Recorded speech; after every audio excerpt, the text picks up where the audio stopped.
Сәлеметсіздер ме оқушылар? Математика сабағының 57-ші сабағын бастаймыз.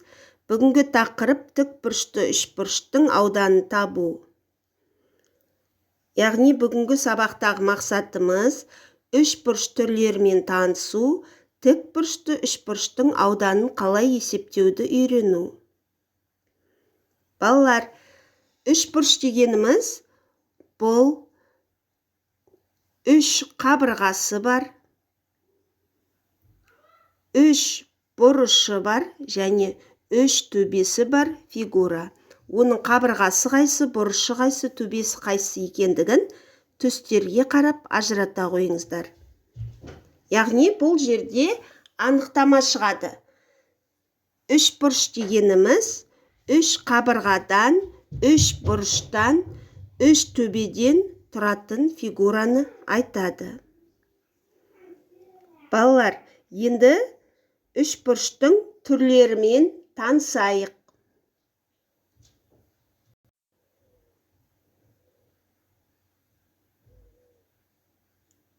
Тікбұрышты үшбұрыш, доғал бұрышты үшбұрыш және сүйір бұрышты үшбұрыш.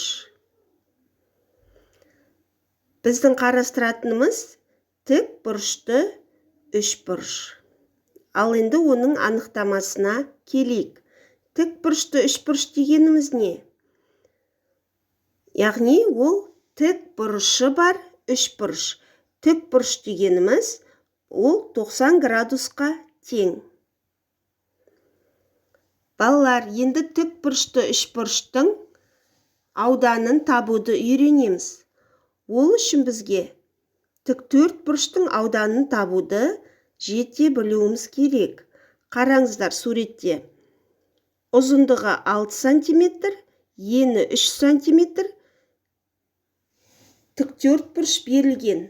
Оның ауданын қалай табамыз? Еске түсірейік. Ауданды табатын формула S тең А кубикту В. Яғни тіктөртбұрыштың ауданын табу үшін оның ұзындығы мен енін көбейтеміз. Енді орнына сандарын қояйық.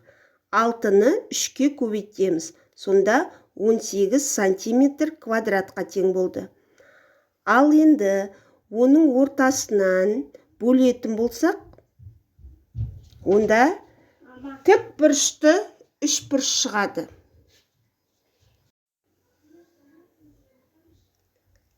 Балалар, тіктөртбұрышты егер қақ ортасынан бөлетін болсақ, екі тікбұрышты үшбұрышқа тең болады. Яғни оның ауданын табу үшін сонда мынадай формула пайда болады. Тікбұрышты үшбұрыштың ауданын табу үшін тіктөртбұрыштың ұзындығы мен енін көбейтіп, яғни ауданын табып, оны 2-ге бөлеміз. Бұл жерде 6-ны 3-ке көбейтеміз, яғни тіктөртбұрыштың ауданын 2-ге бөлеміз. Сонда 6 жердегі 3-ім 18, 18-ді 2-ге бөлсек, 9 см квадрат. Мінекей өте оңай. Яғни балалар, бұл тікбұрышты үшбұрыш, оның 90 градус тікбұрышы бар.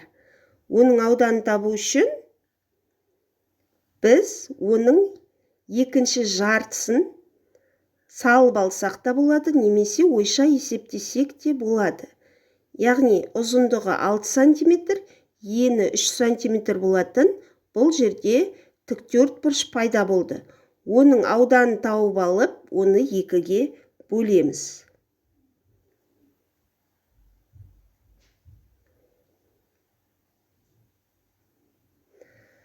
Балалар, енді ауызша тапсырмаға келейік. Оқулықтың 39-шы бетін ашып қойыңыздар. Онда бірінші тапсырма бар. Алдымен ауызша қарайық. Шамамен 4000 жыл бұрын мысырлықтар тіктөртбұрыш, шаршы, үшбұрыш сияқты фигуралардың ауданын қазір қалай есептесек, дәл сол тәсілмен тапқан.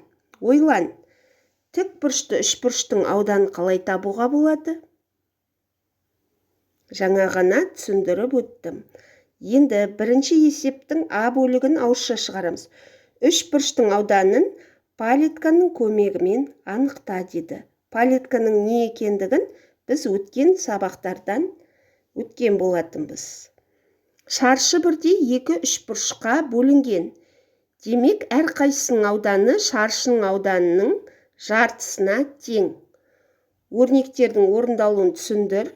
Бұл жерде 4 төргізге тең. 4-ті 4-ке көбейткенде 16 сантиметр квадрат.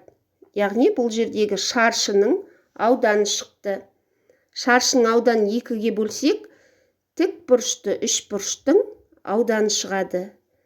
Тік бұрышты үшбұрыштың ауданы тік бұрыш жасап тұрған екі қабырғасын көбейтіндісін 2-ге бөлгенге тең. Бұл анықтаманы жаттап алсақ болады. Балалар, номері бірінші есептің Б бөлігін біз жазбаша орындаймыз. Тік төртбұрыш пен тік бұрышты үшбұрыштың ауданын тап деді. Кәнеке қараймыз. Бірінші суретте, біріншісінде ұзындығы 6 сантиметр, ені 5 сантиметр, тік төртбұрыш берілген. Оның ауданын қалай табамыз екен, үлгіге қарайық. А тең 5 сантиметр, В тең 6 метр сантиметр емес. С, яғни тік төртбұрыштың ауданы неге тең? Және тік бұрышты үшбұрышты S әрпімен белгілеп қойдым, оның ауданы неге тең? Алдымен тік төртбұрыштың ауданын табамыз. S тең 5 көбейтілген 6. 30 сантиметр квадрат. Енді оның астына S тең А көбейту В бөлінген 2 деп мінеки көрсетіп қойдым. Бұл тік бұрышты үшбұрыштың ауданын табатын фигура. Дәл осы біріншісіне қарап, балалар, екіншісін және үшіншісін таба қойыңыздар. Өте оңай. Үлгіге қараймыз. Яғни үлгі дегеніміз біріншісі. Балалар, номер екінші есепте 40-шы бетте тік төртбұрыштардан қиып алынған тік бұрышты үшбұрыштардың ауданын тап. Дәл жаңағы бірінші есептегідей тек қана бұл жерде тік төртбұрыштың ауданын таппаймыз, тек қана тік бұрышты үшбұрыштың ауданын табамыз. Үлгіге қарайық. А тең 3 сантиметр, В тең 6 сантиметр, С тең сұрақ белгісі. S тең А-ны В-ға көбейтеміз, бөлеміз оны 2-ге. Міне үлгіге қарап, дәл осындай етіп шығара қойыңыздар. Екіншісін және үшіншісін осыған қарап шығарамыз. Балалар, енді номері 3-ші есепті ауызша шығаратын боламыз. Бұл саяжай жері.